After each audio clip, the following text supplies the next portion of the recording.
Hey.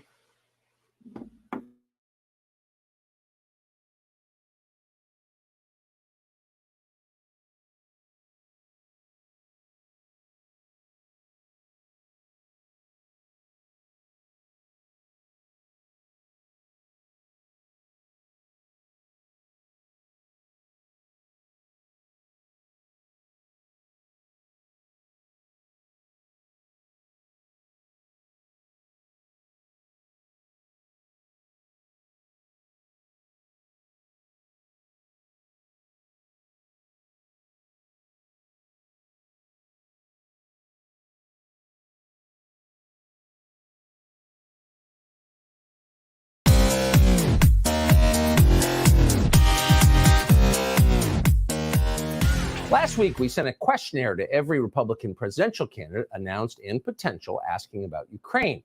We posed 6 questions. Is opposing Russia in Ukraine a vital strategic interest for America? What's our objective in Ukraine, and how are we going to know when we've achieved it? What is the limit of money and weapons you'd be willing to send to Zelensky?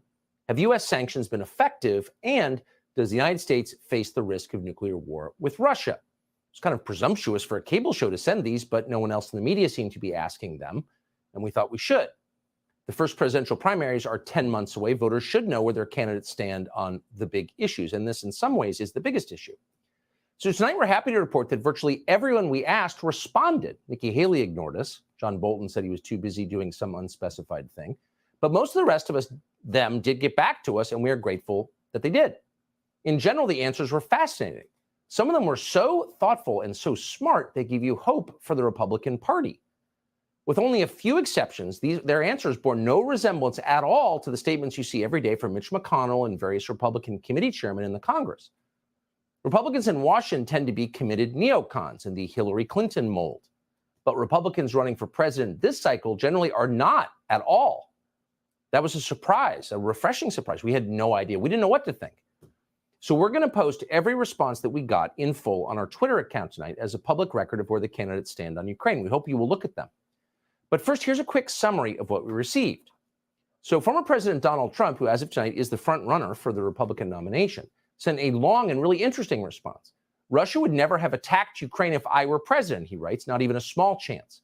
Trump says he opposes regime change in Russia. Quote, we should support regime change in the United States. That's far more important.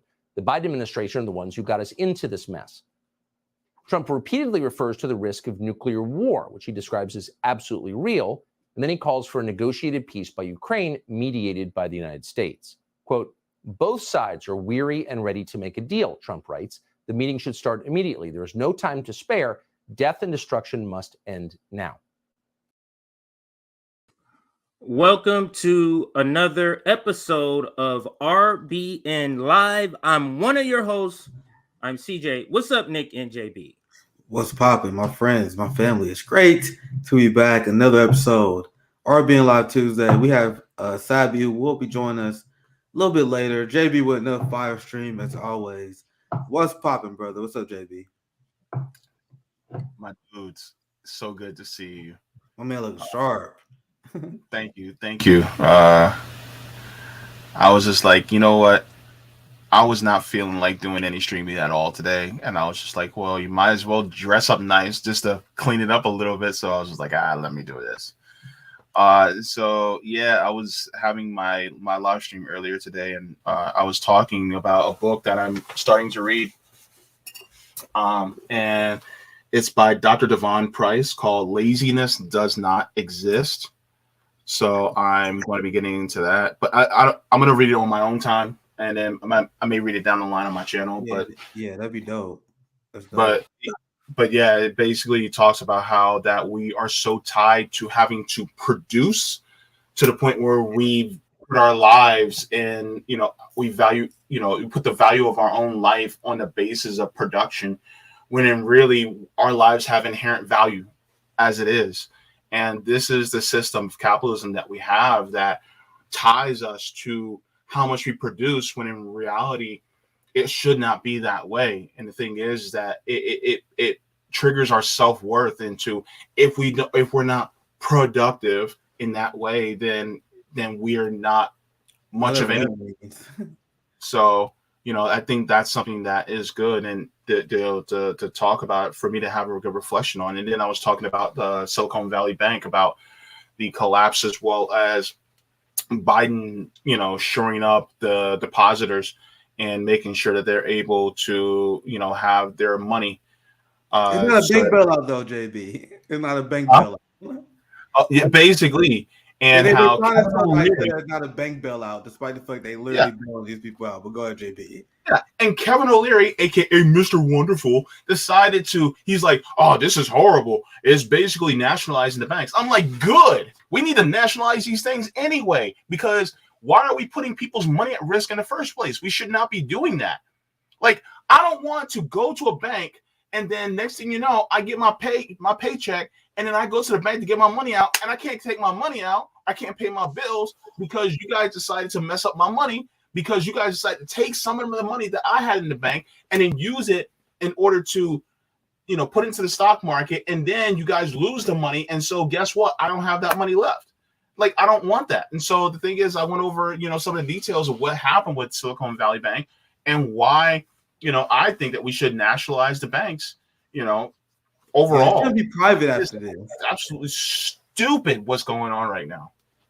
If anything is too big to fail, that means critical infrastructure that shouldn't be owned. Just period. And then once they do fail, the CEOs should be fired, replaced, charged with their white collar crimes, and it should be owned by the public and the workers at that point. That's common sense, but capitalism is not a common sense ideology. Now, I want to get back to the intro clip as well, because I need Tucker Carlson to pipe it down a peg when he said this is. I like the report overall because he's critical of the Ukraine funding war, but he's like, this is why the Republicans are such a beacon of hope. I was like, come on, dude, pipe it down a bit. That's that two-party sheep herding shit. Don't forget, guys, the Republican Party in large voted to maintain U.S. occupation in Syria. The Republican Party is 100% for the coup in Venezuela. Yep. They call for regime change to the DPRK. They are China hawks. So do not get the illusion that the Republican Party is anti-war in any stretch of the imagination. But with that said, I was like, I'm about to go a whole different other way. Let's see when they go here. Yeah, so with that said, the Democrats are about to get hammered on this issue. Man. Because I said this a few weeks ago. I said the only thing that may say Democrats, if like Ron DeSantis wins and he's like a neocon, and he's like, because he actually criticized Barack Obama for not arming Ukrainians enough back in the day.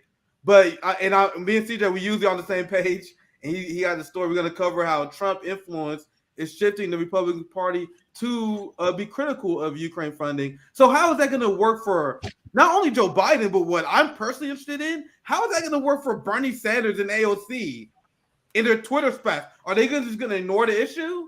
Or are they going to argue to Matt Gaetz' right on war funding, on, hell, accountability? That's one thing a lot of Republicans are asking for. The people who are not calling for 100% ending of the Ukraine war, they say, let's have accountability of the weapons. And meanwhile, the Democratic Socialists are like, no accountability for the military-industrial complex. We want to own Trump. That's their version of owning Trump.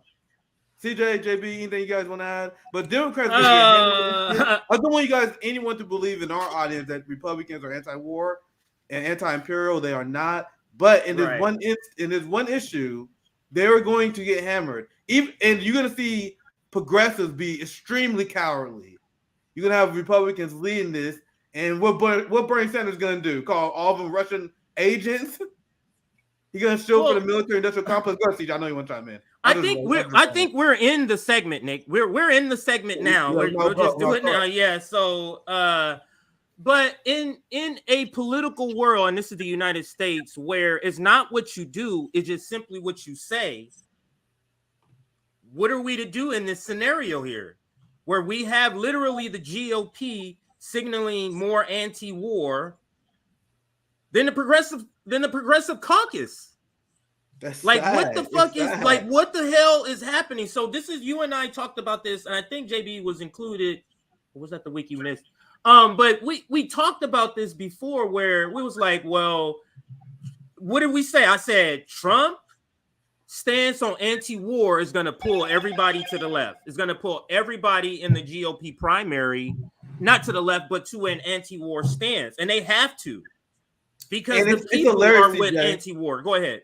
It's hilarious, CJ, because now Ron DeSantis make this massive shift. And I have a video I'm going to show you guys later of Morning Joe. And they've been doing this thing for the last few weeks where they've been trying to wish Mike Pompeo and Mike Pence into existence. So based on all the polls, you got DeSantis around 22, 25%. Trump is around 60%. And then Pence and Mike Pompeo float between 1% to 3%. And then everyone else is a joke, right? But then Morning Joe do these segments. I'll show you one later. I'll give you an example. Where they try to pretend that Mike Pence and Mike Pompeo is an actual factor in this race. No one fucking want Mike Pompeo. The entire MAGA crowd hate Pence. Liberals hate Pence. Moderates hate Pence because he's an extreme evangelical. There's no path there. But in neoliberal fantasy, Mike Pence is coming out. He might sweep the Republican field because he agrees with January 6th. And so we'll get to that later. It's the same fantasy they had in Jeb Bush. I said it's the same fantasy they had in Jeb Bush. Yeah. I'm gonna get into some receipts. JB, do you want to chime in with anything before I move on? Yeah, I find it hilarious that Donald Trump becomes the voice of reason. Hold on. I want us to really think about this for a second. You mean this guy is the voice of reason? You mean that guy? Y'all lost the plot if Donald Trump starts to make more sense. Really lost the plot. I'm just saying. Yeah, the point I was gonna make, and Sabby's in the background whenever you're ready. What I was gonna say, Nick, sorry to cut you off, that you notice that the two most hawkish people in that group, you notice Tucker Carlson. I'll bring the video back up after we introduce Sabby.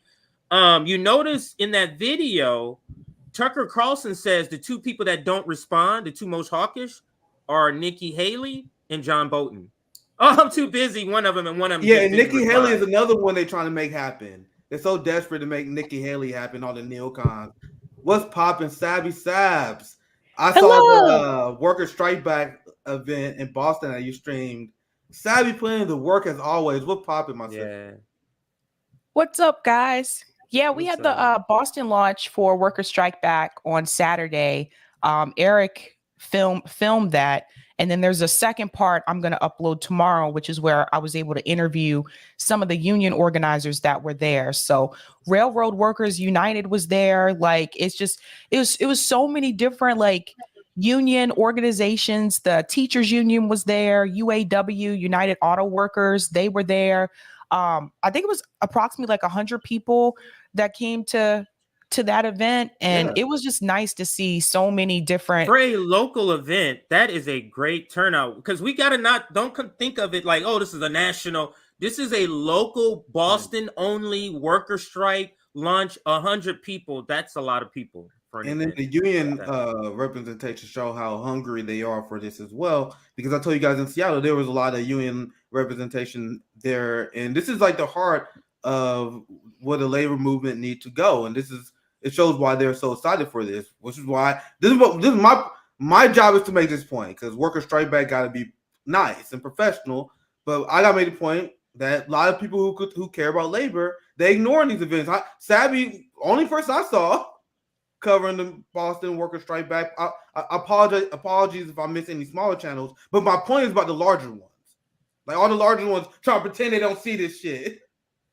You guys think they haven't heard about this? But go ahead, Sabby. Sorry, go ahead. And they contacted everyone. I mean, it's not, we weren't the only ones that were contacted about Worker Strike Back. I mean, they contacted everyone, and I heard some things that there were certain ones that refused to let Shama come on and talk about this organization. The same people who say that they're a champion for worker rights, the same people who brought on Chris Smalls to talk about the Amazon unionization. So motherfuckers, man. They're already making moves. like one of the first things that they're going to be fighting for is to unionize Amazon warehouses across the United States. So this is Chris Smalls is on board for this. By the way, he's a part of this as well. So it's just like Chris Smalls can't do this all by himself. So if you have all these other chapters across the US like trying to help, that's a big thing. I mean, but it was nice to see different union groups come together for a common purpose. I really feel like the union thing is where the chapter in Los Angeles is really going to take off, because there's a lot of big union fights where people are going to have to come to California to fight this. And Shama Sawant talks about one all the time, and that's the port workers. That's coming up. That's literally the next fight that she always talks about. And then there's a bunch of Amazon warehouses that need to be unionized. Literally, I can drive to like maybe 3 of them, and within an hour, I can drive to like 3. So I know the fight is coming. So I do feel like that, and also the unhoused people.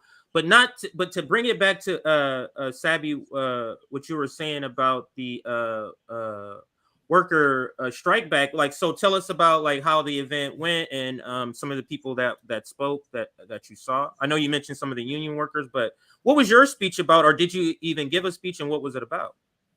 I didn't end up speaking because I was coming there a little bit late, but the organizer knew I was going to be there a little bit late. So I was like, like if time permits, then we could.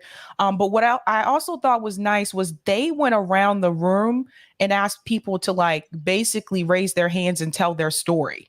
So you got to hear different people's story about people that were laid off, people that were a part of unions, but the union member or the union leader decided to go against what the union members wanted. Like, you got to hear all those different stories.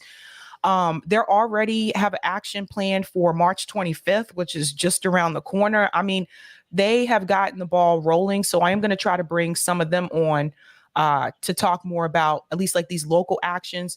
But there were people that came from Rhode Island. There were people, like, it wasn't just people that live in Boston that came. So I think we need them in every city. So if you don't have a chapter in your city, I know Colin, I talked to him. There's not one in DC. If you go onto the website, I think there's an option for you to start a chapter in your city, because we need as many of these as possible. But as far as the Boston chapter goes, they're already hitting the ball. They're already hitting the ground rolling. That's great. Yeah, the Long Beach chapter, I think I would reach out and ask about a Long Beach chapter, because that is actually going to be ground zero for the union strike. That's where the port is. There's one, the big one in Long Beach, and then there's one in Los Angeles. 40% of all of our food comes through California. This is a huge fight. So that, I think that would be a good idea. So if there's not one already in the making in Long Beach, I'm going to reach out and say, hey, I think Long Beach will be a good place. And Long Beach is pretty it's pretty left. It has a very large LGBTQ like it's known nationally as a large top 5 population. It's very left. Or the mayor that I used to work for when I used to work at the City Hall in Long Beach was Robert Garcia. He's now a rep. I don't know if you guys heard him.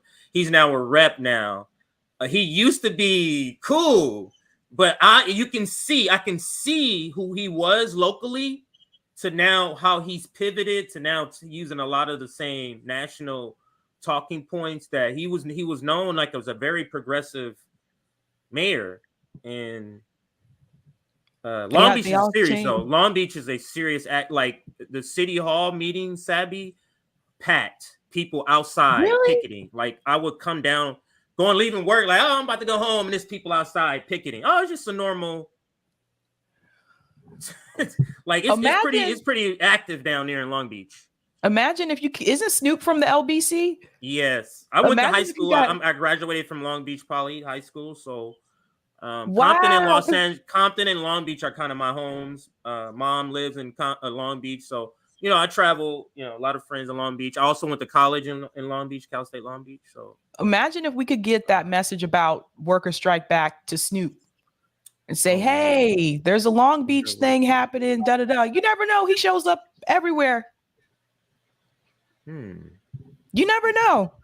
JB, anything you want to add? Yeah, go ahead. Yeah, I was thinking about what Sabby said about people not wanting to have Shama on.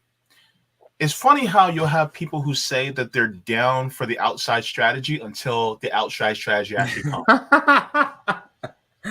Then when it shows up at your door, you say it's just like saying, "Oh man, if this person came to my door, then yeah, I would welcome him. Then I would welcome him in. I, give him some Entenmann's cake and some Sanka coffee, and we can sit and have a chat." The moment they knock at your door, you're like, "Don't let him in.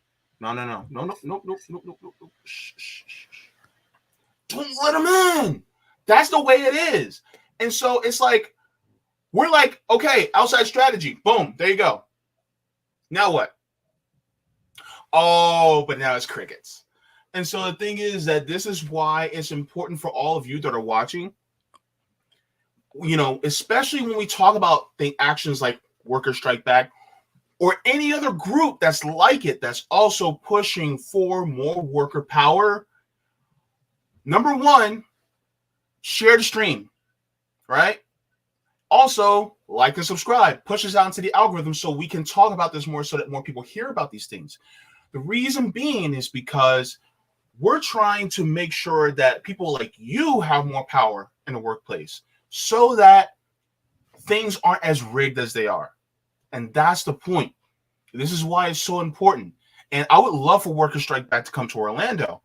I'm not sure if they're going to be able to, have as big of an impact here, because this is a kind of like a right to work state. And so, we do have some unions here, but it's heavily suppressed. So, but I would love to see Worker Strike Back come to Orlando.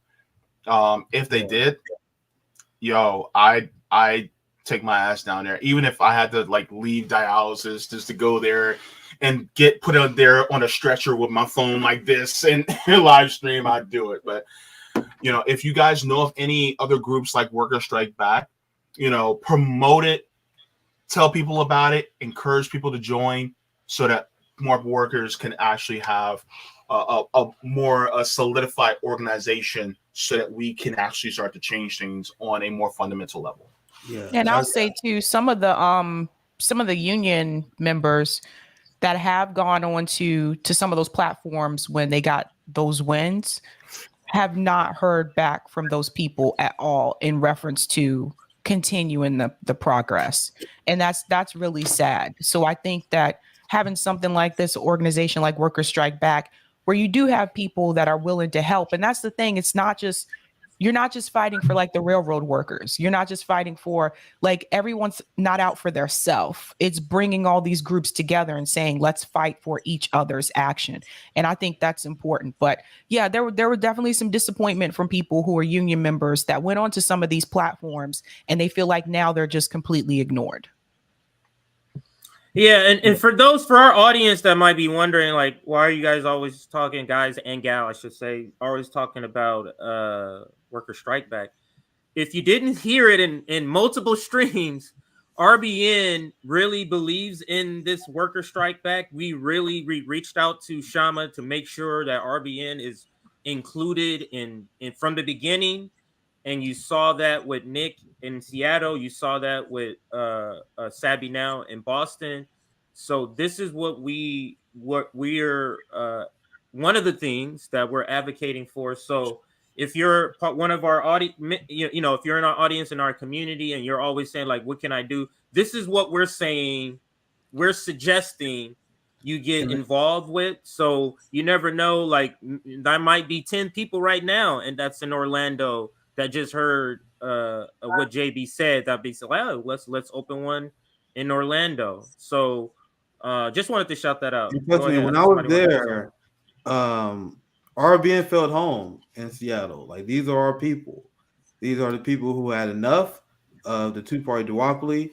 Everyone there saw through the Marianne Williamson bullshit, and they are there to organize and fight. And a lot of the people I've spoken to was energized, and they are motivated by the actions that Rome is doing, that what other people are doing. It's infectious, and that's the infectious disease we want to spread, the disease of activism. We want to spread that around to everyone that left.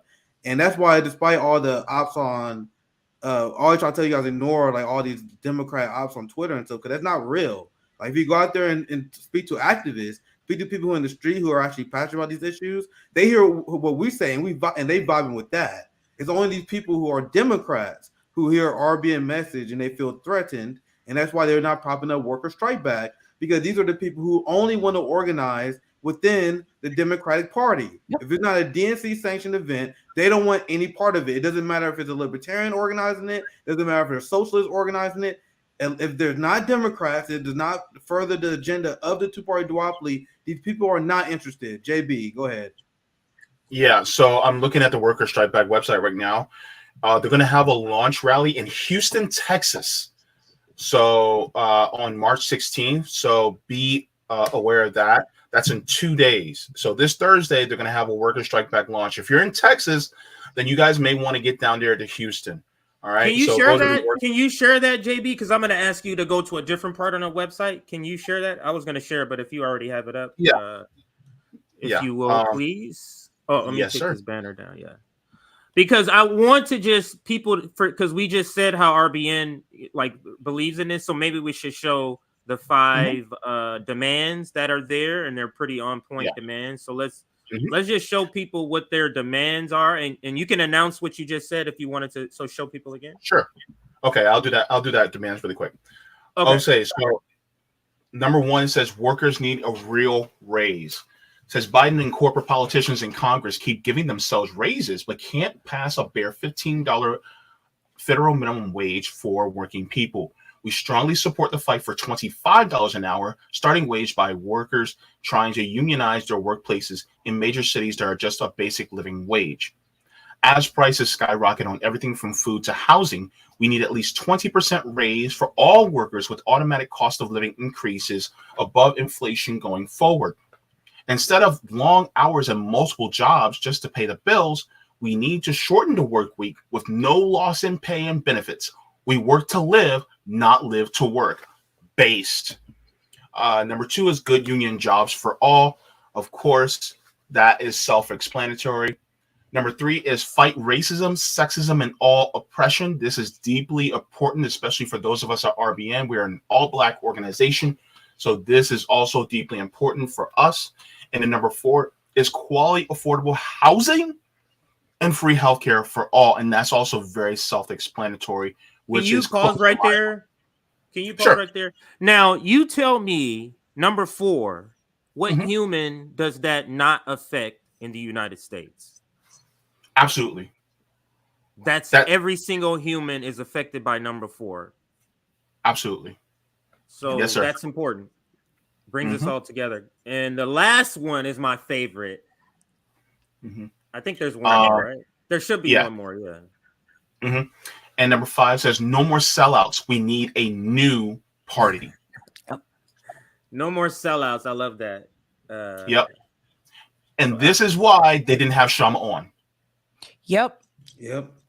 And the fact that Shama aggressively calls out not only just AOC and Bernie Sanders, but Ryan Grimm. Like Shama doesn't fuck around. Oh, yeah.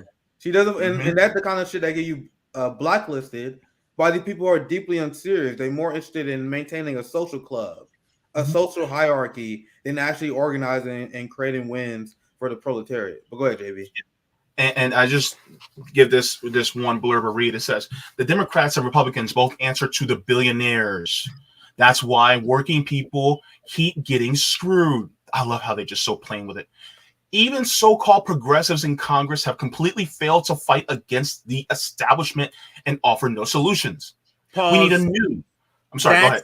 That's the part, Nick, just refer. This is why they said they got to that part. Everybody said, oh, hell no, we can't fuck with this shit. They said, I got AOC on speed dial. I got so-and-so on this. There's no way I can do this because this is eating into my money. That's literally, in my opinion, what happened. So go ahead, JB. Yep. We need a new multiracial working class party that organizes movements and fights unambiguously for our needs. In such a party, all elected leaders would accept only the average worker's wage, like Seattle Council member Thomas Swan. Wow. Yeah, That's there were wild to me. even at the Boston launch, there were even Green Party members that came that support Ooh. this. Yeah. All right. Wow. Loving it. We would need elected leaders to be fully accountable to our membership and our demands, or else be removed. We need a party that consistently opposes war and imperialism. Mm-hmm. Under capitalism, the bosses call the shots and have a dictatorship over our workplaces. We need a fundamentally different kind of society run by and for working people, not billionaires. Based. Yeah. Yes. So I hope that kind of sums up why we're behind. I mean, if I got the chills when you read that, but I hope that sums up why we're behind it. So go ahead. I love the no sellout section. I love the no sellout section of that. Oh my God, me too. Of that. And so go ahead. Back to the events portion. Talks about there's a Houston one coming in this Thursday at March 16th at 7 p.m. So if you guys can make it there, please make it there. Let us know. And if you guys can, also, grab out your phones, record some of it so that, we can see it on, Twitter, especially if you're on Twitter, so that we can see what has been said, right? We need to do a tweet. One day we need to do a tweet storm for WSB on Twitter to get it trending. That's true. Very good. Also in Madison, Wisconsin, in 4 days, this Saturday is going to have a launch rally in Madison, Wisconsin. So that's going to be at 2 p.m. Then I saw this one. This one caught my attention. Seattle monthly meeting, bring the railroads into public ownership on time. Ain't this on time, y'all? That was another thing that they brought up at the launch, was really collaborating with the railroad workers and trying to make it public, like a public ownership. And you guys got so many shout outs. Like, seriously, like the railroad workers, like everybody knows you guys. Even though you haven't met them, everybody knows you guys. Like the railroad workers were like, they really appreciate like the coverage and all that kind of stuff. Yeah, this is giant. I'm gonna say this pretty definitively, right? I think people criticize Shama because they said, why would she quit public office in order to create this outside group? So let me say this 100% definitively here. This is way more important than even local electoral politics. This is way more important. So Shama using her influence, her power, and honestly her ability to effectively communicate and organize left ideas. This is way more important on the national stage. No disrespect to Seattle and the gains they made there, but this is a great use of your time and resources, 100%. Because I it wasn't even like a hard criticism, but I have seen people say it that Shama probably should stay in office instead of doing this. But I 100% disagree, especially now after seeing everything that happened here. So, anything you guys else want to add to this, and I'll get back to the story. If not, go ahead, JB. Just the last one. It says, how to organize your workplace. Workers strike back in Pittsburgh. So this is going to be Saturday on April 8th. So they're going to be actually teaching workers how to organize their workplace, which is also deeply important. So this is one of the reasons why Workers Strike Back is such an important resource. And just like what Kwame Ture said, every single revolutionary that has ever existed that we have a high amount of respect for, I don't care if you're going from Martin Luther King Jr., Malcolm X, you're talking to Angela Davis and all the rest. They all belong to organizations, and this is why it's so important. So organizations like Workers Strike Back are invaluable. 100%. That's why we advocate joining an organization or creating one. I became the change I wanted to see. I'm like, fuck it, I'll create my own shit. We had 10 demands. I started, and I'm like, fuck it, let's start another one. And we had RBN. So do whatever you can. Like you don't have to create a nationwide game-changing organization, but anything on the local level with you and your friends, people you know, like-minded people, neighbors, they want to create change. It's a great start, and trust me, it will make you feel really great when you actually do get engaged. It's really infectious. So I'm gonna read some super chats. Hopefully, you guys enjoying. Like, subscribe. I like to call this the Sabby and JB, and the Nick and CJ show. It's like the collaboration. Yes. You guys know that's why I moved it around. You know, you got Sabby and JB who kills it on Thursday. The Nick and CJ show you guys see multiple times a week. Tuesday, every once in a while, guys. Tuesday comes and stars align. We get Sabby and the JB show, and then Nick and the CJ show at the same time. Yeah. So Some people ask.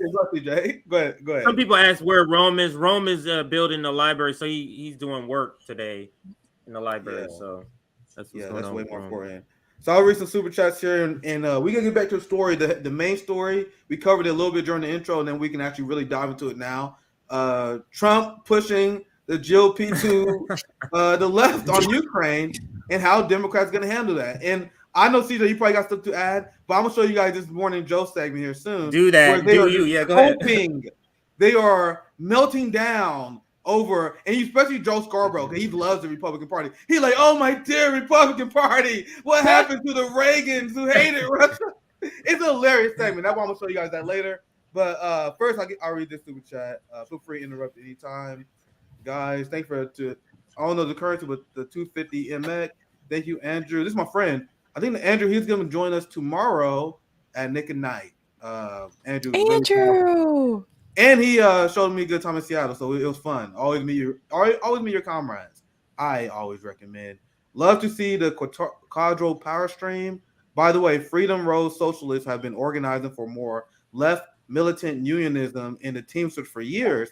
And now they kicked out the mafia. We'll probably see a strike in 2023. Wow. MX is Mexico. That's Mexico. Right, cool. Mexico. And, and we probably got to talk about that more tomorrow. Andrew will be joining me and Zoya tomorrow at Nick and Night. Super proud for the return to Nick and Night. Super excited for that. Make sure if any other super chats that come, we read maybe at the next segment or two. Thank you for the $10, Saul. CJ, JB, you guys want to read this? I think you guys got better Spanish than me, right? Hola, chicas. Go ahead if you want to.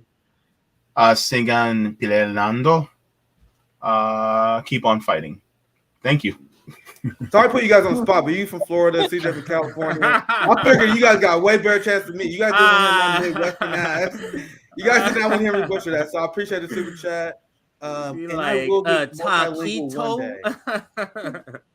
I will get multilingual one day. So with that said, I got a few super chats. Anyone else we will get to after the next few segments? Any other announcements CJ, you want to get to before I move on? Yeah, just hit that like button. We're at over 300 people watching. You don't get all of us at one time often, so make sure you show your appreciation by hitting that like button.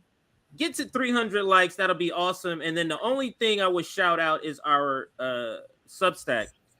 Join our Substack for future things we're going to be doing, like writing op-eds. But for now, notifications of when we go live and when we drop clips. So let's get back to the story. And I do want to bring Sabby up to date. So I'll play like a minute and a half of this this video here.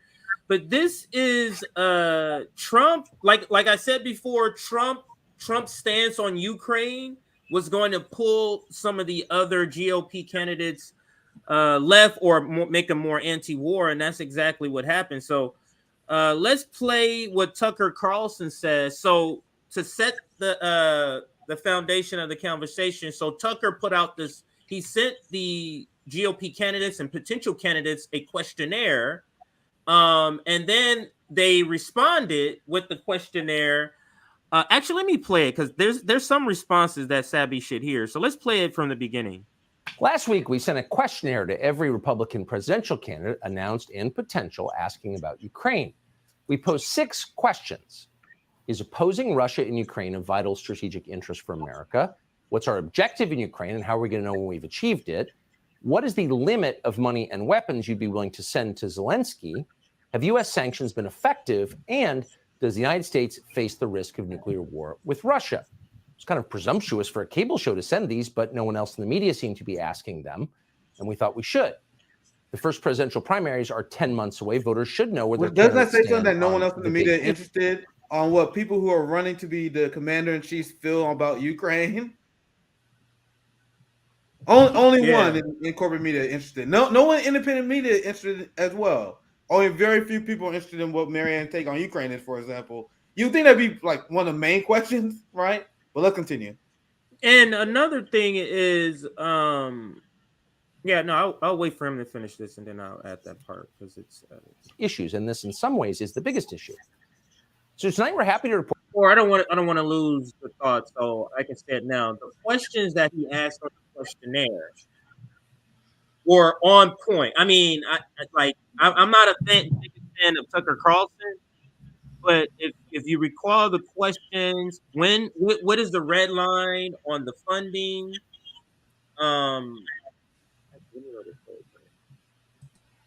Report that virtually every issue. So tonight we're happy to report that virtually everyone we asked responded. 1 second. Let me hear some of the questions again. I think these are very important questions as he has on this questionnaire.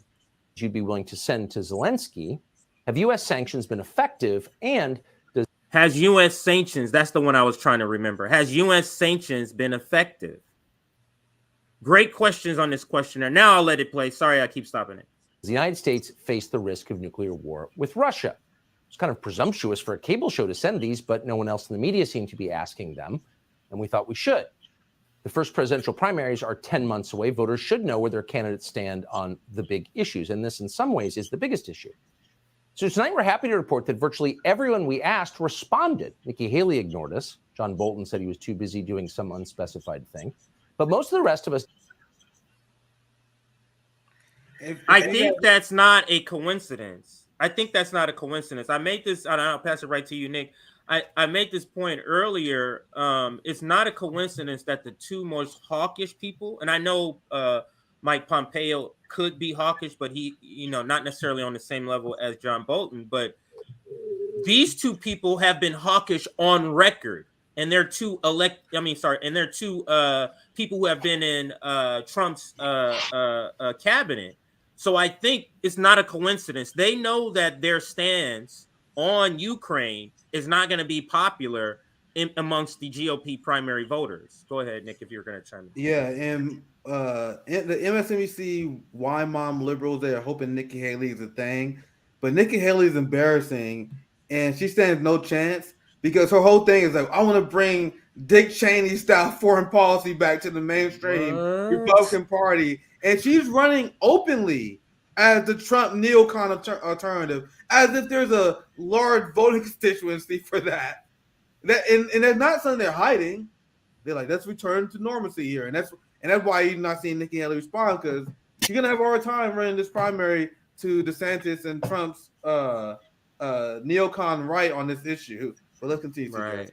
And she may have been waiting to see what DeSantis says in the reports before she comes out with a stance to try to craft her stance. So she's kind of like Kamala Harris in that way to me, where she'll just kind of change what she says depending on what everybody else is saying to me. Some of them did get back to us, and we are grateful that they did. In general, the answers were fascinating. Some of them were so thoughtful and so smart, they give you hope for the Republican Party. That's the part where I said, calm down, with only bro. A few exceptions. Their answers that's the no part. resemblance at all to the statements you see every day from Mitch McConnell. No, you continue the video. Chairman. My bad, I clicked the thing twice. It's all good. Congress. Republicans in Washington tend to be committed neocons in the Hillary Clinton mold. But Republicans running for president this cycle generally are not at all. That was a surprise, a refreshing surprise. We had no idea. We didn't know what to think.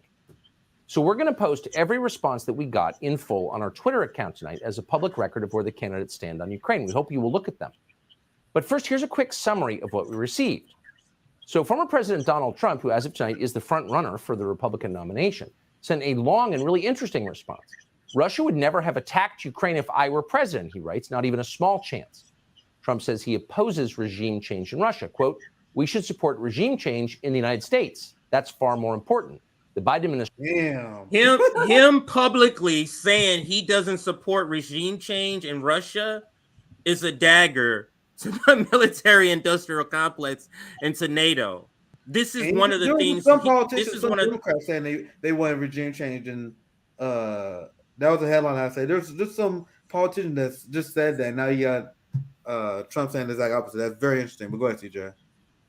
No, go ahead. We're monopolizing. Sabby, JB, you wanted to chime in at all?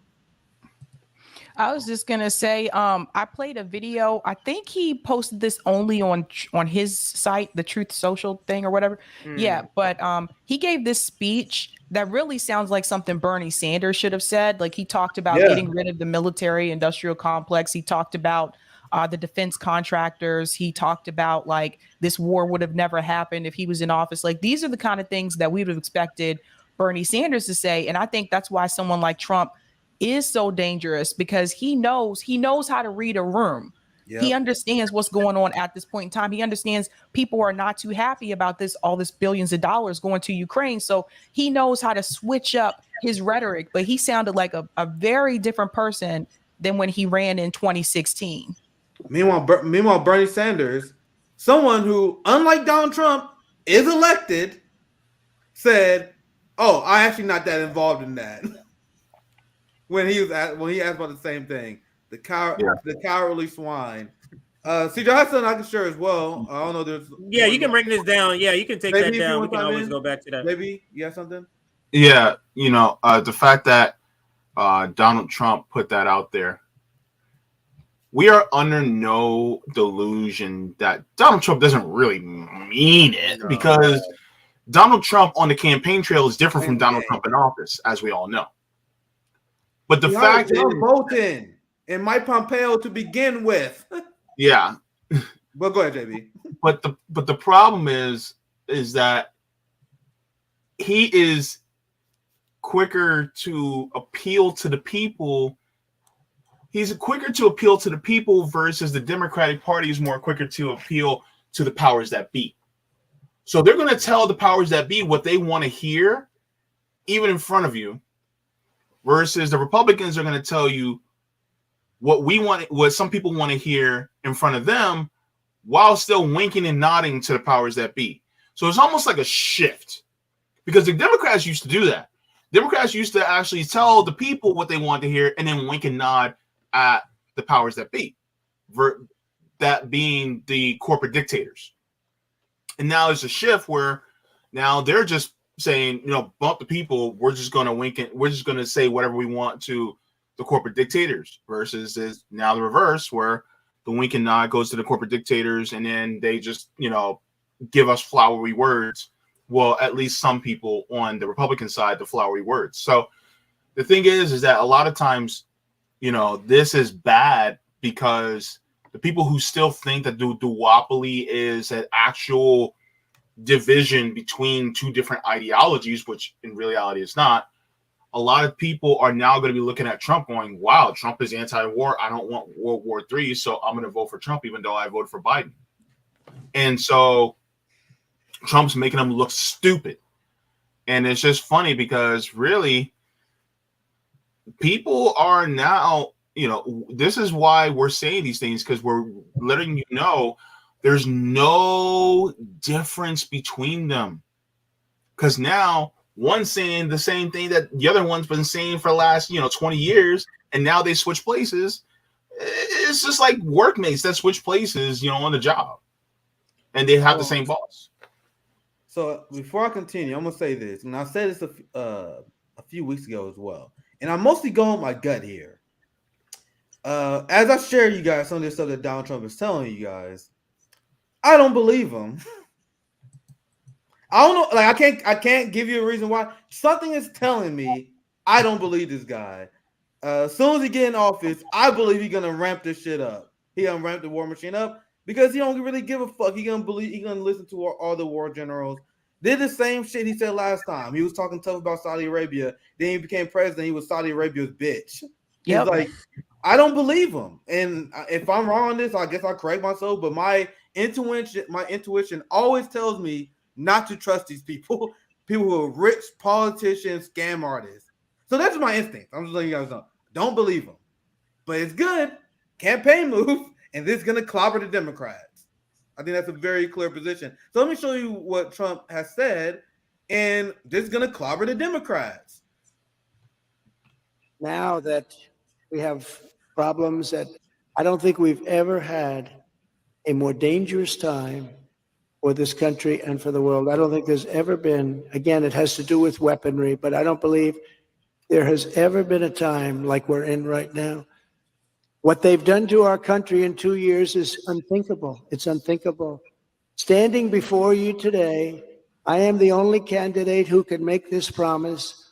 I will prevent World War III, because I really believe you're going to have World War III.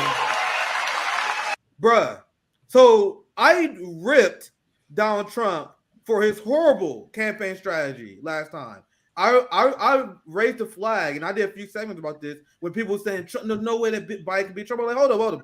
You guys see the horrible campaign he's running, where he pretend that Joe Biden is some sort of Antifa grandpa that's under the wing of Bernie Sanders. Like he banned his populist campaign angles. Now he's going to be attacking Biden as the pro World War III candidate. And I told you my intuition before I show you all this stuff is I don't believe him. And I don't have anything to show you guys to prove it. That's just my gut feeling. So this is him. This is going to win over the people. Because people see what's going on. They see the doomsday clock.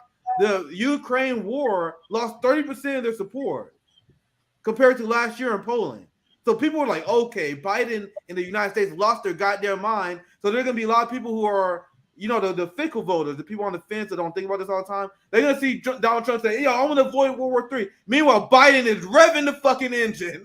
Because not like you can lie about it. We see what he's doing. He's arming Taiwan. And there's a next story I'm going to cover either today or Nick at Night.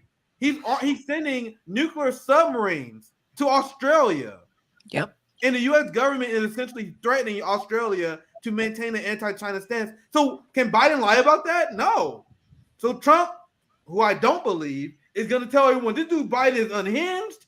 He doesn't start World War III. Look at what he did to our standing in the country. I will put us back on task. And that is completely different than 2020, which I ripped to shreds. Remember, guys, I said Trump is running a horrible campaign. I said that multiple times. He adjusted. And this is going to destroy these neocon Democrats. Anything you guys want to add? I want to give you guys in before I move on to the next part. Yeah, no, you can move to the next part if you wanted to. Go ahead, JB. Yeah, go ahead, JB.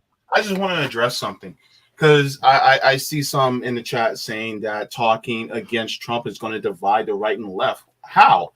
That's not going to happen. Number one, you got to point out that they are both one and the same party. The problem is that you have both Biden and Trump. Look, Trump is just Biden in orange face. Okay? If you switch Russia with China, guess who becomes the hawk now? There you go. That's it. That's the point. And the thing is that it's convincing people, letting people know the truth about both parties. They're both shit. Just in case you guys forgot, RBN is the post-duopoly leftist, meaning both Republicans and Democrats. That's why I tell you, I take great pride when Bernie people, Marianne people, Trump people, Biden people, Kamala Harris people, whenever they complain, I know I'm doing my damn job. If you get upset at us criticizing a Democrat or Republican, good. That's my position. That's just me personally. You guys don't agree with me. I personally want you guys to feel a problem. Go ahead, JB. They got the same boss, man. Yeah. Hold up. Let me ask you something. Look, you can be working for Yum Brands, right?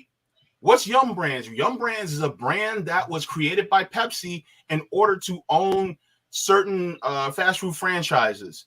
So if I'm at a Pizza Hut / KFC Yum Brands restaurant, and then you have employee A and KFC colors, and then employee B and Pizza Hut colors, and they're both working behind the same counter, is it any different? They're both working. That's like Democrat, Republican, blonde, brunette. They're same people behind the counter. Why in the world would it be any different? Oh, one gives you pizza and one gives you fried chicken. But they're behind the same counter. The money's going to the same people. So no matter if it's Trump behind the counter or Biden behind the counter, guess what? You're still giving money to BlackRock. You're still giving money to Vanguard. You're still giving money to Bill Gates. You're still giving money to Peter Thiel. You're still giving money to Charles Koch. It doesn't matter. So the thing is to get to working people combined and together so that we can actually get rid of all these people. Because once you get rid of all of them, then guess what? We can actually work to actually have a better condition for ourselves. So talking shit about Trump is just like talking shit about Biden. Because guess what? Whether it's diarrhea or whether it's liquid, it's still shit. I'll read a super chat thing from 199. Post-duopoly leftist. I like that title. I remember I said one time in a live stream, I'm like, yeah, that's thick, and I'm keeping that one. Because that's the best title to know where you stand.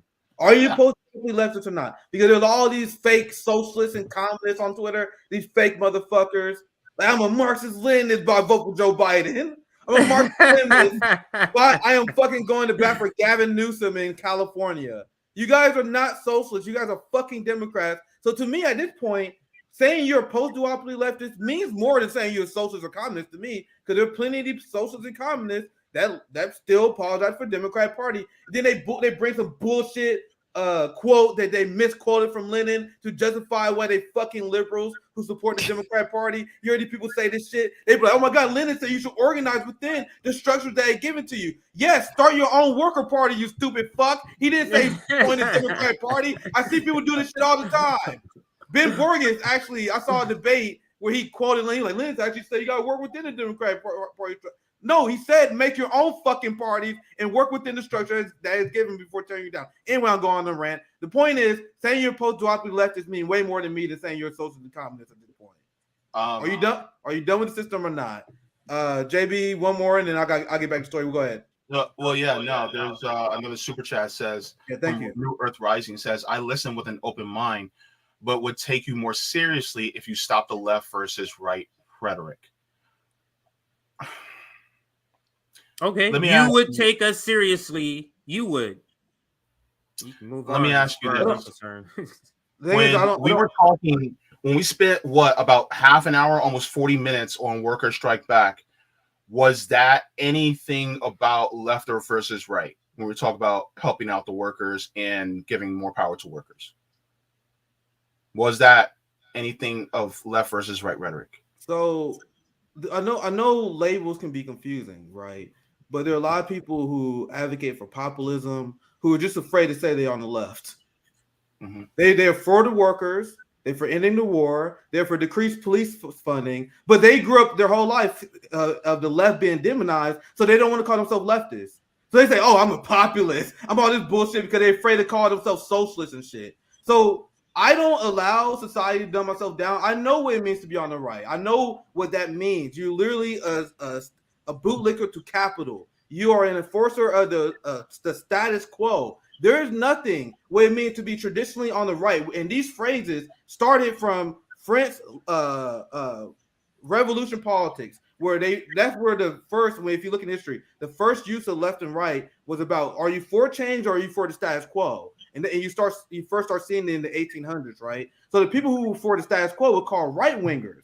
So if you're for the status quo of this United States, the presidential complex, capitalist system as we know it, you are a conservative. If you're for maintaining the quote unquote values of the society, you are on the right. Now you can make the argument that these are good things or bad things, but to be on the left is for someone to advocate for social change. Now, what does that mean? There are a lot of different definitions of that. What I am unapologetically is a Marxist that is advocating for change of our society, which is why I advocate for left politics. Now, I know a lot of people dumb this shit down, but I am not going to do this, sir, for you guys. There are a lot of people afraid to say they're leftists for whatever reason, but they are. They are. That's the conversation I had with Becky in South Carolina before, where she called herself a Republican. I used to talk to her like, how are you a Republican? You believe in healthcare? You believe in the minimum wage? What are you talking about? So words actually mean something. It's not that important. That conversation we haven't missed before. It's not that important, but words mean something. I am going to define it, and I'm going to define my politics. So that's why I maintain that. We're not talking about Democrat, Republican, because at the end of the day, both Democrats and Republicans are on the right. A lot of people who consider themselves to be right-wingers, they say, I hate the Democratic Party. Motherfucker, they're two right-wing parties. You're critiquing them from the left. You got people who hate the left, but they're critiquing the Democratic Party from the left on the military-industrial complex, on policing, but they don't even know it. So hopefully that's like when I first started coming, I'm like, oh, Jesus Christ, where do I even start? But I ended there because I can do a whole lecture over this. But any other comments? I want to move on. Mm-hmm. No, we can go back to the topic so we can get to Savvy's. So that's just in a nutshell. I was like, Jesus Christ, what?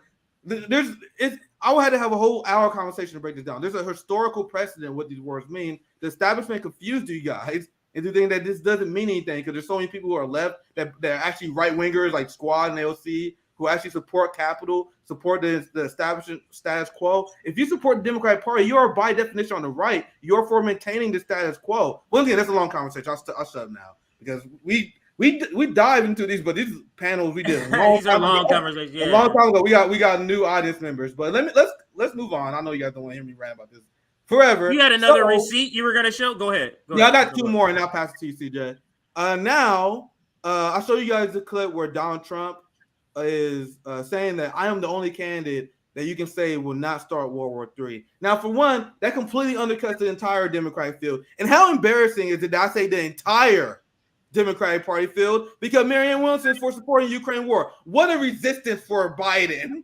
Hey, I'm going to challenge Joe Biden, the commander-in-chief for his office, but I agree with him on foreign policy. What a great oppositional stance. So with Trump saying that, he automatically destroys the Democratic field if you're a serious person. So DeSantis, being the political opportunist and the worm that he is, now is agreeing with Donald Trump. Now, the reason why I say he's a worm, because Morning Joe's going to bring this up very soon. That's my next segment. DeSantis is a standard neocon. And this is why I'm glad you named this segment, Donald Trump pushing the Republicans to the right. Because now you're going to see a lot of these Republicans who have a history of being to the right. Like DeSantis criticized Barack Obama for not arming Ukraine more. I'm gonna show that later. But now he's being forced to take this position because of Trump. Because the pressure on national politics. What does that say? So this is what DeSantis is saying. This is his line. And this is the line I knew a lot of neocons going to use. This is what we should be careful from as leftists. It said further U.S. involvement in Ukraine is not vital national interest, says DeSantis. So once again, good comment. But as leftists, we should raise our eyebrow because what do you mean by that? It's not a vital national interest. So what DeSantis does consider a vital national interest is Venezuela, for example, Colombia, for example, who he called for regime change, despite the fact that they elected a social democrat. He called for regime change and us to get more involved in South America because they're promoting socialism. So do not fall for the head fake here. This is DeSantis, and I think this is a win for the Ukraine narrative because DeSantis wouldn't do this if our argument wasn't gaining steam. You know what I mean? Like if the Ukraine criticism of the establishment wasn't influential, DeSantis would just challenge Trump on that. So this is actually good because it showed that, oh shit, these motherfuckers criticizing Biden's onto something. So we don't want to go down that path. So the last thing I want to share, because I'll pass it to you guys after this, is this hilarious segment I saw. Oh Lord. From my favorite, Morning Joe. And let's just bask in the glory of this segment. I was watching this segment with a smile on my face. Because watch this meltdown that they had, because they've been probably at DeSantis. The same way Fox News has been doing, because even though they don't like DeSantis because of the COVID policies, they much prefer DeSantis because he's, once again, represent more civility politics. He represents more of an established neocon order. So once DeSantis said this, woo, they did not handle it well. Let's play the video and feel free to interrupt anytime. It's funny. This is funny. Anyway, as he weighs a 2024 presidential run, Ron DeSantis is calling on the United States to detangle itself from the war in Ukraine.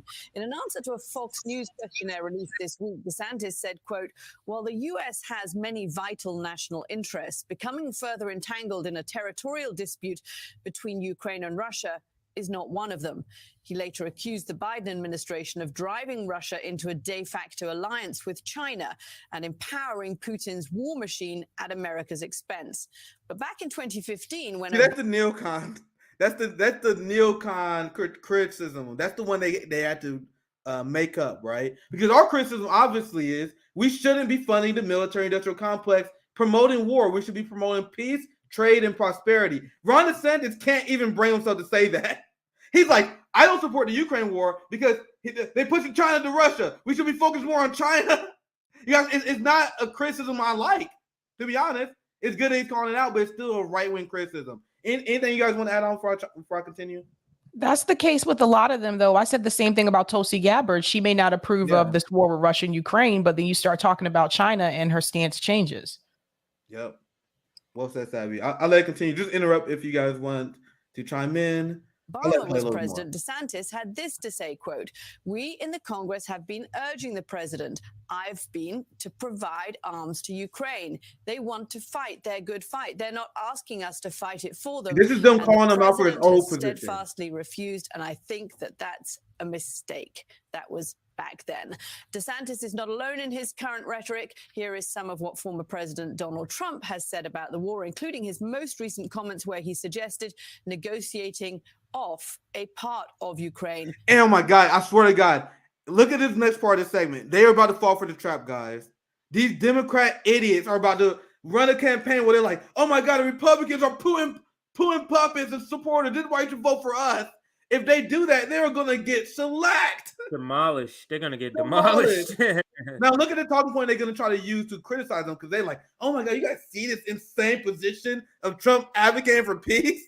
Let's continue. And pause it though, because it was hard. Now, Morning Joe covered this, but they're covering it in a very slanted way, and that's why you're bringing this up. But it's hard to find anybody covering what DeSantis said in the media explicitly. Yeah. Even when you click on the video, like there's an MSNBC video, another one, where you click on the video where they're talking about it. It's titled that DeSantis, but when you click on it, they're talking about Trump the entire time. Like it's such a thing. They want to tippy-toe around him coming out what this stands on DeSantis. Because now you have the two top people. It's either going to be DeSantis or Trump. So effectively, the GOP is the anti-war candidate in the presidential race in 2024. It doesn't matter who comes out of the GOP. Yeah. Go ahead. You were going to say something. That's sad. Let's continue. Feel free to interrupt if you guys want to chime in. I could have negotiated. At worst, I could have made a deal to take over something. You know, there are certain areas that are Russian-speaking areas, frankly. But you could have worked a deal. I was also the only president where Russia didn't take over a country during my term. That's such a funny thing to say. Because I got along with Vladimir Putin very well. I said, Vladimir, don't do it. You know, you and I are friends. Don't take over any countries because, you know, Moscow will be hit very hard. Television screen. Okay, that's literally. I'm not laughing because he's like ha funny, but that's objectively funny. Let's continue. Declares a big portion of the Ukraine. Putin declares it as independent. Oh, that's wonderful. So Putin is now saying it's independent, a large section of Ukraine. I said, how smart is that? And he's going to go in and be a peacekeeper. That's the strongest peace force. We could use that on our southern border. And he's right because that ends the Ukraine civil war that everyone forgot about. Even if you had this hypothetical where they're like, if you want to end the war, just Russia lead the troops. That won't end the war. Russia will lead the troops, and then the Ukrainian fascists will continue to slaughter other Russians in the Donbass. In fact, it's going to be worse. It's going to be worse. They kill people for having pro-Russian sentiments. Imagine what they're going to do to the people who corroborated and worked with the Russians during their occupation. Boy, if Russia leaves Eastern Ukraine, it's going to be a slaughter. Yeah, it's going to be a slaughter. They're going to kill everybody. So what Trump is saying, and he's saying it in a goofy way, but he is 100% right here. With Trump, by labeling them independent, by having Russian occupation there, that creates the peace there. That will be the peacekeeper, and that is what they want, and that is what the West is trying to do everything to stop. So you guys know how I feel about Trump. I told you guys in the beginning of the segment, I don't believe him on his intentions here, but he is 100% right here. Sorry, let me continue because there's a lot more funny part of this segment. Let's continue. That's the strongest peace force I've ever seen. There were more army tanks than I've ever seen. They're going to keep peace all right. No, but think of it. Here's a guy who's very savvy. I know him very well. Very, very well.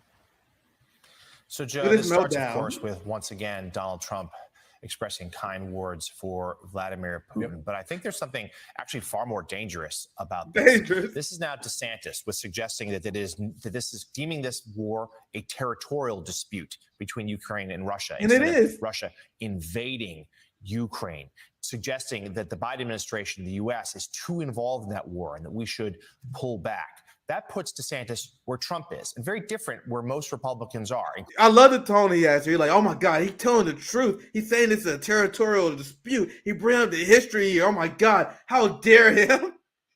Including others like Mike Pence, Mike Pompeo, who are rumored to be running for president. So that means the two leading voices, because right now this is a two-man race, the two leading voices of the Republican Party are both saying the U.S. is too involved in that war. What does that do? That gives credence to Vladimir Putin's theory that time is on his side, that he can wait out this war. He can wait until the next president. And that's true. That's exactly what we said, CJ, isn't it? Yep, that's exactly what we said. The West keep putting these arbitrary goals and guidelines on Russia. Oh my God, Russia having completely taken over the whole state of Ukraine, even though Russia never stated they wouldn't do that.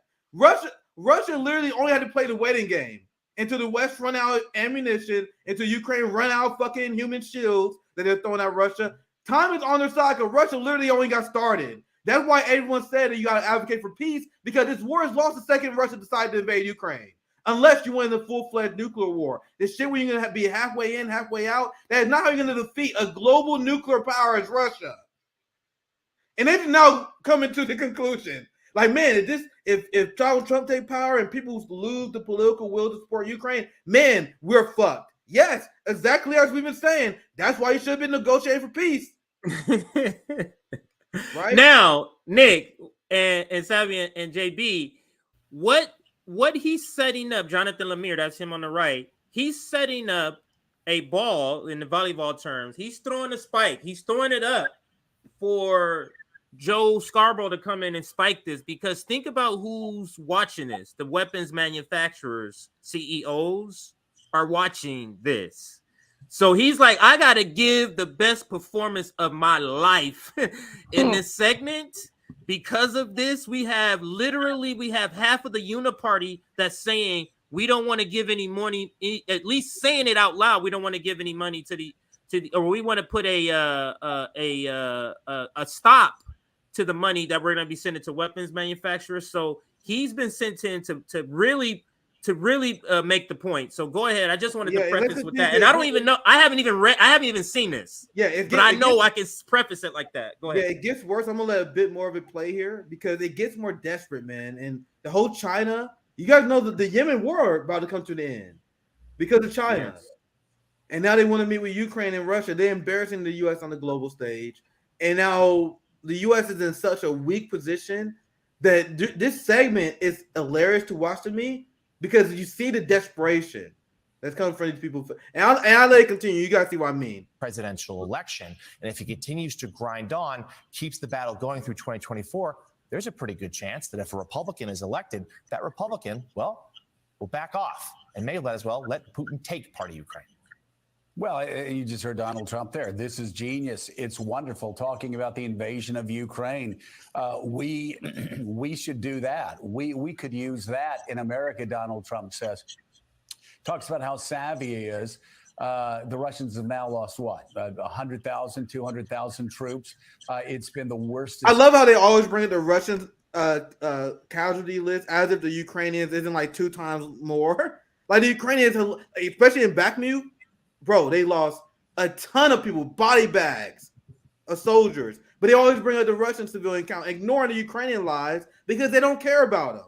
Decision for Vladimir Putin, and not only in his reign, but probably he's going to be seen as a guy responsible for the complete collapse of Russia in time. But Caddy K, this is dangerous, not just because of the message it sends to Vladimir Putin, where he says, well, all I need to do is try to interfere in the next American presidential election, help a Republican, DeSantis or Trump, get elected, and they're going to do my bidding for me. They're going to undercut NATO. They're going to do all the things that Trump did. This lady right here, when he was president. Let's let it play for her because she is DeSantis, unbelievable. But of course, the thing that really concerns me just as much or more, and I'm sure you as well, with all the diplomats and leaders I've spoken with over the past year, with all the generals, admirals, war strategists I've spoken to over the past year, the biggest concern is that our allies don't stand shoulder to shoulder with us.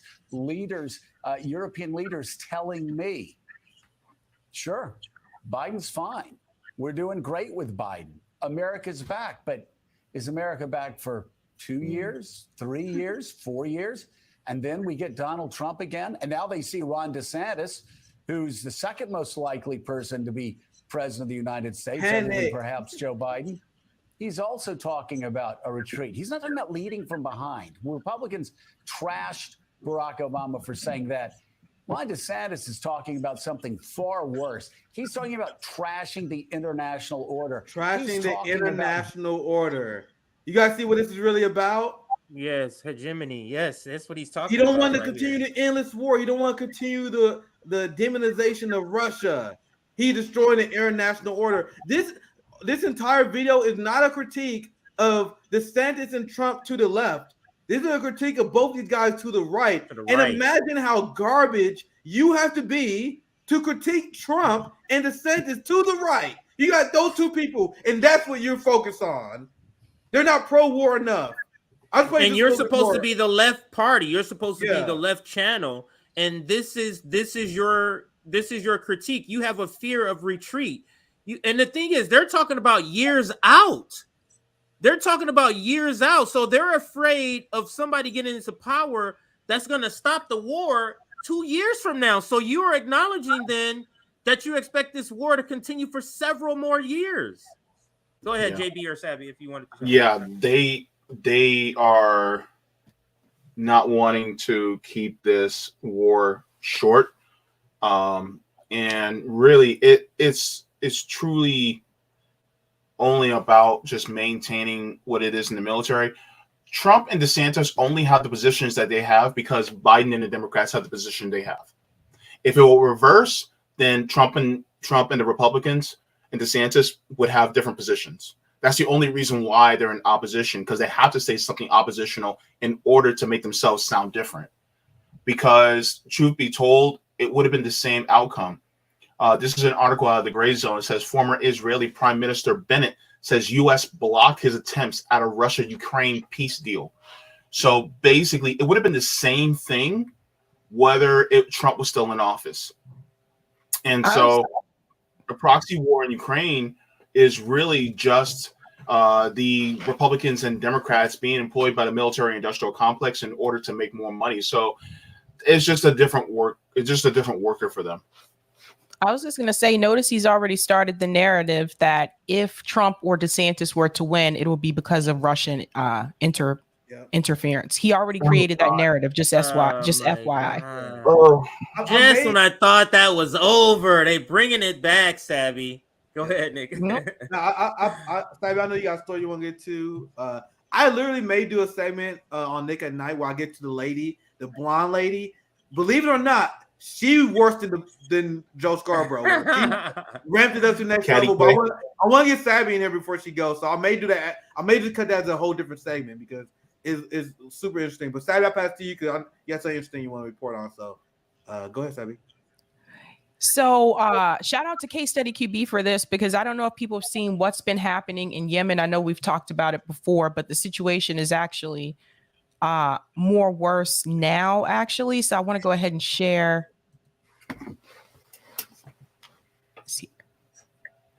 So Case clipped this, and this is about the struggle that's happening in Yemen in reference to the hunger crisis.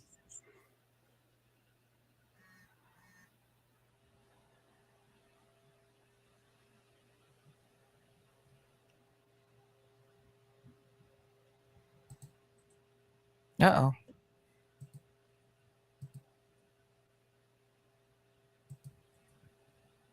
Let me refresh it. Twitter does that for me a lot too. I don't know why. All the time.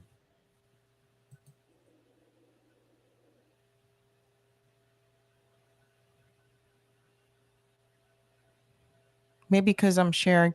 I don't know why Twitter. Let me put it in a different tab. If anything, you can just send the link to me and I'll play it. Looks like it's playing now, though. Oh, maybe not. Yeah, it does that to me too. No why. Oh, now it's playing. I'm just gonna do it through the tab instead of the share screen. I don't know why. I feel like Twitter didn't used to do that all the time. Let me share. Let's share No, the tab. for me, it started doing that like maybe 2 or 3 weeks ago. It started doing that. It's children who are For me, dying of starvation in many cases. Nearly 3/4 of Yemen's population rely on humanitarian assistance for survival. That's nearly 22 million people. While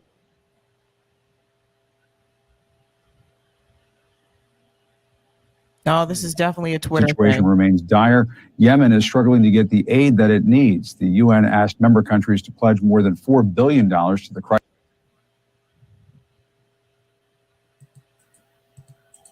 in Yemen. They only got $1.2 billion. I want to bring in Thomas Sadowski. He is an actor and activist and the founding ambassador for War Child USA. Thomas, great to see you. This is just terrible. This is like maybe. Honestly, like, thank you so much for joining us and calling attention to this.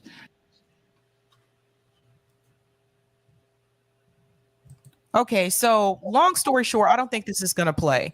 But long story short, Yemen struggles to get necessary aid as millions starve, creating the worst humanitarian crisis in the world. And I wanted to bring this up because remember, it was just like a month or two ago when Bernie Sanders was supposed to bring that bill to the floor for people in the Senate to vote on about whether or not to, stop this with Yemen. And you have to remember why they're in this situation to begin with, because the US government was giving arms to Saudi Arabia, and Saudi Arabia was basically committing genocide in Yemen. And so that's why they're in this situation. And so Bernie Sanders was pressured by Joe Biden. That is weird. I don't know why that's happening. Was pressured by Joe Biden to basically not bring that bill to the floor for a vote. And so that vote never happened. Sabby, I have the video on YouTube. You tell me if this is the same one. I'll start to play it. If it's not, just let me know and I can stop it. World. That's how the United Nations describes the situation in Yemen. Years of conflict have decimated the country, especially its children who are dying of starvation in many cases. Nearly 3/4 of Yemen's population rely on. So I must stop that because that's very traumatic to me to see a child like that. So this is what our money is paying for. Mm-hmm. This is what our money, what our government is fine with happening. Yep. And they didn't bring the bill to the floor for a vote because they may not have all the votes. And so Bernie Sanders got pressured by Joe Biden, so he decided not to do it. And people there are still starving because of that. Yeah. Just terrible. So, all right. So I'll let it play for the sake of time. I know Sabby has to get going soon. In many cases, nearly 3/4 of Yemen's population rely on humanitarian assistance for survival. That's nearly 22 million people. While the situation remains dire, Yemen is struggling to get the aid that it needs. The UN asked member countries to pledge more than $4 billion to the crisis in Yemen. They only got $1.2 billion. I want to bring in Thomas Sadowski. He is an actor and activist and the founding ambassador for War Child USA. Thomas, great to see you. Thanks so much for joining us and calling attention to this. You wrote this opinion piece on CNN.com, Too Hungry to Weep, the tragedy of Yemen's starving children. And we're just not paying enough attention to this issue. You're absolutely right about this. You recently got back from Yemen. Tell us what you saw there. Well, thank you, first of all, for taking the time. It's a situation that far too few people know about, and I'm a firm believer in the decency of the American people, and I truly believe that if people really knew what was happening over there, the action on it would be swift and significant. What it's like on the ground is almost impossible to describe. There is something that really hits in the deepest part of you when you are in the presence of children who are starving to death. I'm a father myself, but I think just as a human being, there is something really I just want to see how long they're gonna bounce around the issue.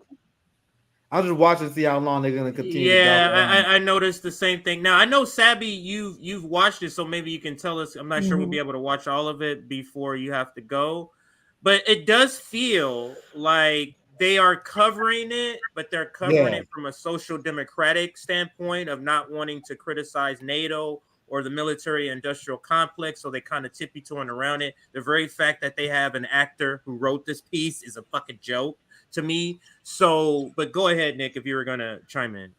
So they're and CNN and MSNBC and the corporate news, they do this all the time where they're like, oh my God, there's all these kids starving in Yemen. And it's like, I'm watching the segment like, man, it'd be great if you tell them why. Like, oh my God, there's this famine in Yemen that happened. Man, God knows what happened. Watch this segment thus far. They're not mentioning the fact that this is because our ally Saudi Arabia is doing this because they are fighting the Houthis, which is largely backed by Iran. There was a proxy war between Saudi Arabia and Iran, and Saudi Arabia supported the Yemeni-backed government. Now, a lot of people in Yemen supported the Houthis, and the Houthis gained victories, and they took very key ports and towns. So the Saudi Arabia was very desperate. The Yemeni government was extremely desperate. So in order to boycott Houthi control, they did a blockade, which the United States supported. Very funny you guys don't bring this up. This is directly because of Saudi Arabia and the United States funneling and supporting this war because they didn't want to piss off Israel and Saudi Arabia. And now I'm going to let this finish because I got something I can add a bow tie to this story. As the United States, Biden and Bernie Sanders failed to end this war, you want to know who did? China. But I'll continue. I'll show my receipt after that. Yeah, and Sabby, did you want to chime in? I know it's getting close to where you're gonna leave. Did you want to chime in on the video and the segment while you have a chance? Yeah, I just wanted to say, notice that he mentioned that not many people know about it, about what's going on in Yemen, but that's CNN's fault. That's MSNBC's fault. It's their fault because not many people know about it because they haven't been covering it. They haven't been reporting on it. Most people I've spoken to have no idea what's going on in Yemen. They may be familiar a little bit with Syria, but when I bring up Yemen, they're like, oh my God, I had no idea people are starving there because of mainstream media, because they're not covering it. And they do a lackluster job like this is. Like and the thing is, if you don't know that much about this issue, you think they were killing it right now. Yeah. But to me, what the lies by omission is glaring to me. It's like a loud horn in my ear as they're doing this segment. I know what they're leaving out. So that's what bothers me. So we can continue the video. Let's see anyone else want to chime in. Woken up in you, this need to protect and this need to care and this need to do something. And the unfortunate reality do something on the ground in Yemen is that that suffering is everywhere. Something like we don't know what that is. Through every interaction that you have with every person, you can see it in the faces of everyone that you come across, and you can see it, strewn all about you on the streets. It's an extraordinarily brutal and difficult thing to see. And I'll pause here because Sabby gave her a chance to send us off because she'll be leaving. But the reason they have to tippy-toe around this is because then they have to talk about the military-industrial complex. Yep. This is the reason why they have to bring up just move past how we got here. Let's just get to the humanitarian part and let's talk about that, because I can't tell you how we got here because then that goes to all of our sponsors, CNN and all that stuff. But go ahead, Sabby or Nick, whoever wanted to chime in. I know Sabby was going to leave. So Sabby, any final words on that? I want to share this while Sabby's here, and you can react while you're. Only take me a second. I just want to share this to add to my segment because this is what I mentioned earlier. This is the Yemen war is the side effect of the peace deal that Saudi Arabia and Iran is brokering. So this is the details of the security protocols between the Iran-Saudi deal. The highlights: Saudi Arabia pledges to not fund media or organizations to destabilize Iran. Iran pledges allied Iraqi organizations won't violate Saudi borders. Now, this is the giant one. Those two are big too, but Saudi and Iran seek to end conflicts in the region, especially Yemen. Yep. Now, this peace was brokered by China, not the United States. not Bernie Sanders and the progressive wing. It wasn't them that rallied the troops. It was China. But anyway, I just want to add a point. Savvy. Go ahead, Savvy. Go ahead, Savvy. Thank you for joining us. It's always good to have JB and Savvy and Nick and CJ. But Savvy, any last thoughts before? I was just going to say, the same way they're sending billions of dollars to Ukraine, they could send billions of dollars to help people in Yemen. Yeah. Well, Savvy. What you got coming up? Just tonight, just news. And then what? No, wait. Today's Tuesday. Tonight, just news. I did a debate today with Norm Finkelstein, but you guys won't see that until June. That's a part of a bigger conference that another channel is doing. So that was an interesting time. Well, you guys debated identity politics. Really? Yeah. I mean, we agreed more than we thought we would, but I just had to. I saw his interview with Aaron Mate, and there were a couple things that Norm said. I was just about to say that after you said. I was a little heated. Yeah, I was a little heated about that, so I had to tell him like, "No, this isn't cool." He's not the best on it. Let's just put it that way. He's not the best on identity politics. But so that's what Sabby has coming up tonight. That's at 7 p.m. Eastern on the Sabby Sab network or channel. Thank you, Sabby. And I can bring the video back up if somebody. What else you got coming up later this week? I'm sorry. Oh yeah, that's right. I'm sorry, Sabby got something else coming up. I'm sorry. So Thursday night, Matt Taibbi will be with me, so I have a lot to talk to him about. So I'm looking forward to that. That's gonna be big. Yeah, that's a nice one right there. So that's must see TV. We need to bring that back, like NBC's. Must see TV, or in this case, must see YouTube. That's Thursday, Matt Taibbi with Sabby. So thank you, Sabby. See ya. See you. Bye. All right, so I'll put the video back up. We can kind of comment a little more, and then we can move on to the next segment here. But this is important. I'm glad we are covering this because it's important from two angles, JB and Nick. It's important that they're talking about Yemen, but it's important to also point out that, hey, they're talking about it, but let's make sure they're not giving you the full story. And this is the reason why they're not giving you the full story. So let me know, where you want to stop it. To see in practice. Yeah, and we're showing our viewers some of your video and pictures when you visited schools in Yemen. These children are absolutely beautiful. And to think about how they're suffering, it's just, it's unimaginably painful, I'm sure, to see it on your side of things when you go and visit. Tell us about that experience. Yeah, well, first of all, those kids are kids. They're the thing that happens, particularly with this organization that I'm so fortunate to work with, and to have been on the ground with over there, War Child USA and War Child Canada, through our local partners in Yemen, have been able to work with the local community to have these safe spaces for the kids to go and get to be kids. And you see, when you cross the threshold from the towns. Now, I'm not shitting on what this guy is doing. This is, it's good work, to do this on the ground, but I must apply the critique that a lot of professional managerial class people types think that this work replaces tearing down the institution that's causing this. It doesn't replace it.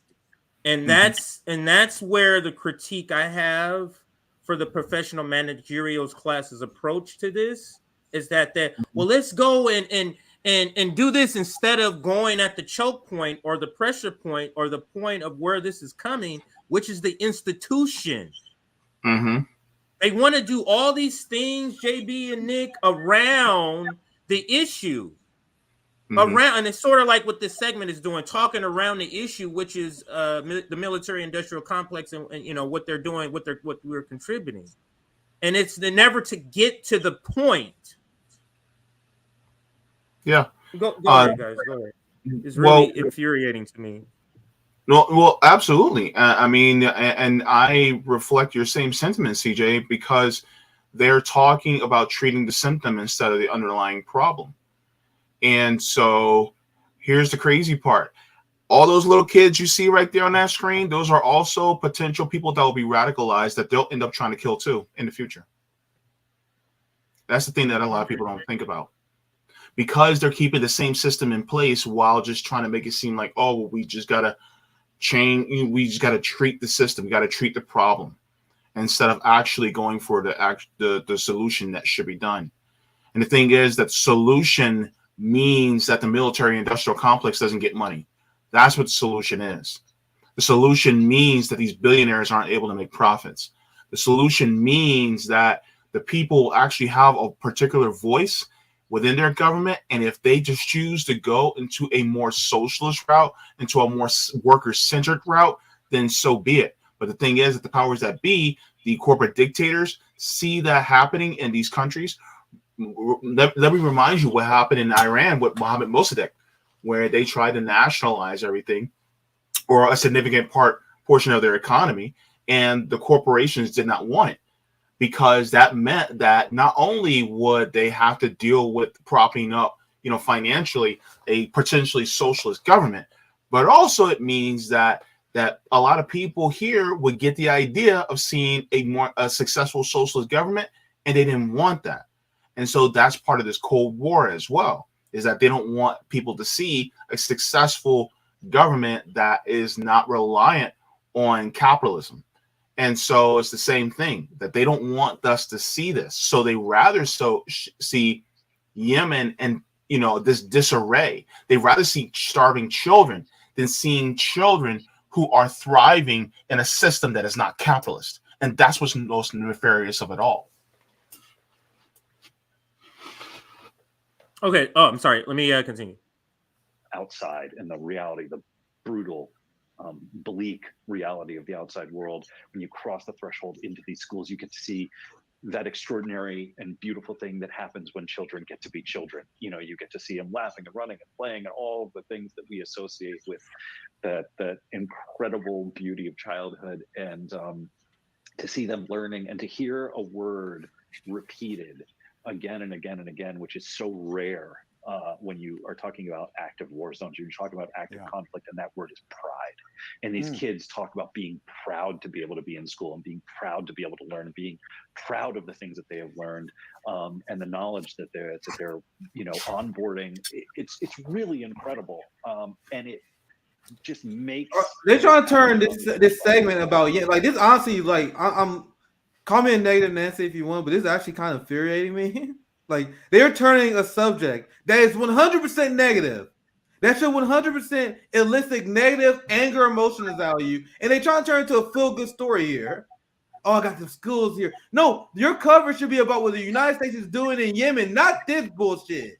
Why are they trying to calm down the audience here? You see what this guy's doing? Yeah. I know I'm a fucking negative Nancy here. I know I'm a radical, but what the fuck is he doing here? You should be trying to make people angry and upset about what's going on. He's talking about kid. Oh my God, talking about the kid. They were so happy to be back in school. Oh my God, we did such great things for them.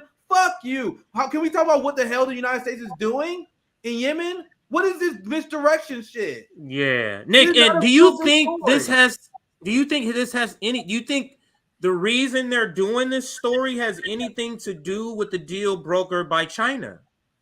The way they're doing this story is horrific, and the thing that really frustrates me, and I get it, most people would not even see it that way. Most people probably would see this segment, they're like, man, I'm glad CNN raised attention to this. But as someone that know what the hell is going on there, I know what the fuck they're doing. They're trying to turn this into a feel-good story. They showed people suffering, and this guy commenting like, oh my God, I'm going to talk to these kids who went back to school. They were so happy. Why are you bringing that up? There's a genocide going on. Imagine there's a genocide going on. You're like, man, I talked to this one kid in the middle of the genocide, though. He's so happy he got to read a book. What the fuck do you have to do with the overall story? I hope I'm not being too negative, but you guys see what I'm saying? No, let me give an analogy. Imagine we're in 1800s and there's slavery that's legal. Yeah. And then there's a story.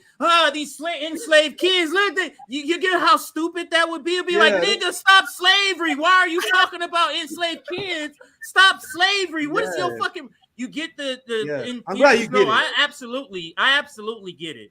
I absolutely. Go ahead, JB. It looked like you were shaking your head like you wanted to. Oh no, look. Number one, I gotta clap it up for you because that analogy. Spot on. I love it. I love when you guys do analogies because it just it warms my heart. Unlike this story, but one of the things I think it I can is, bring this down too.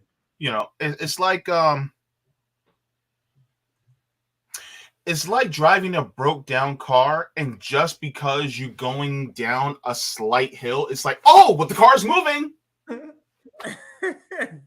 With no brakes. Like, right? Like, what the hell? And so I think one of the things that it's indicative of is that they are trying to whitewash what we're seeing with our own eyes in real time. And our role in it too. Yes. And because of that, CNN brought to you by Northrop Grumman. Need I say more, right? Brought to you by Boeing. That's the way they are, because they don't want to upset them. But at the same time, it's like, okay, we know some people are paying attention to what's in Yemen. By the way, I know there is another anti-war rally coming up on the 18th.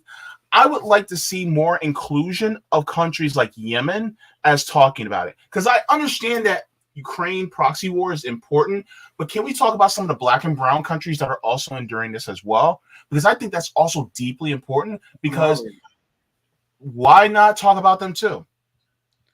And what makes CNN so disgusting in this segment, they're not bringing up the United States role in this. I got to emphasize how malicious Donald Trump, Barack Obama, and Joe Biden has been, because the strategy from Saudi Arabia has been blatant. As I explained before, Houthi, that is backed as, which is essentially an Iran proxy, they took and maintained government-held cities and ports. So the strategy from the Saudi Arabia and the United States side was to create a blockade and starve the people, so the people will overthrow the Houthi-controlled areas. So the United States, Biden, Donald Trump, Barack Obama, they acknowledged the strategy that the Saudi Arabia government was doing, and they approved of it. The strategy of blockading these people so they can overthrow the Houthis in the area, because the war was so brutal, they reached a stalemate. So at this point, both sides were losing so much, they were going through so many weapons. So the last thing they can do, starve the people out so they can overthrow the people. And as we see, that shit clearly didn't work. It's almost like you starve the people, they're busy starving instead of overthrowing the people. And also, they're not dumb. It actually led to it failed, like all sanctions do, where people under Houthi control, they knew that the Saudi Arabia-backed Yemeni government was supporting this stuff. So then they allowed them to support the Houthis more. It led more people to be radicalized, more conflict in the area, especially when they had ceasefires last year that the Saudi-led coalition, the Yemeni government, rejected. So anyway, that's what they're leaving now, and that's what's disgusting. I have one quick. CJ, go ahead. Go ahead. No, what I was going to say, probably read the private message first, Nick. What I was going to say is that, I'm going to be leaving soon.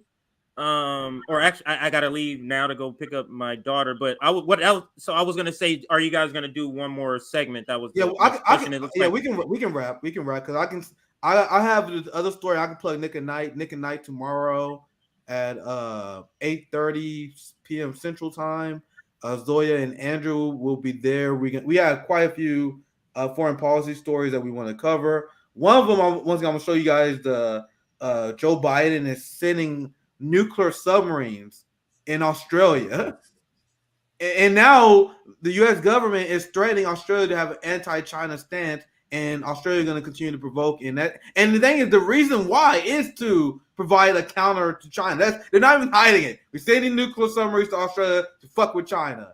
So we're covering that tomorrow. And we're also going to cover a follow-up story from that we did yesterday. Remember how the Green Party of England and Wales pledged support for NATO? So I'm going to show you guys how the Scottish Green Party had now renounced them, and now they're doing their own thing now. So that's the story. I'll cover that tomorrow. And I highly implore the serious Jill Stein wing of the Green Party to do the same, because there's the deeply unserious Howie Hawkins wing that support the Ukraine war, support mandates and all this anti-worker bullshit. We need to have, and there's a lot of people in the Green Party I like and respect. They got good positions. You cannot allow the Howie Hawkins liberal bullshit wing drag down your I love the policy of the Green Party. I love what Jill Stein is doing. There's also a rumor, I'm going to cover this probably that same day, that Jill Stein potentially running for Congress as an anti-war voice.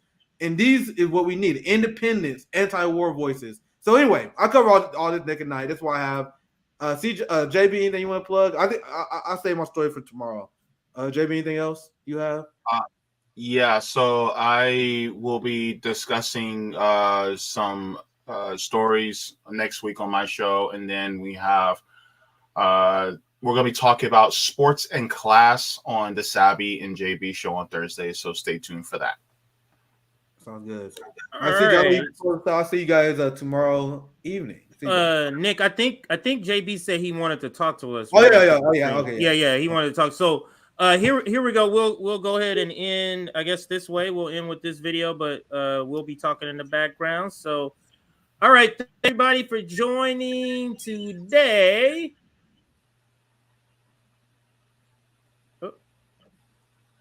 I guess not.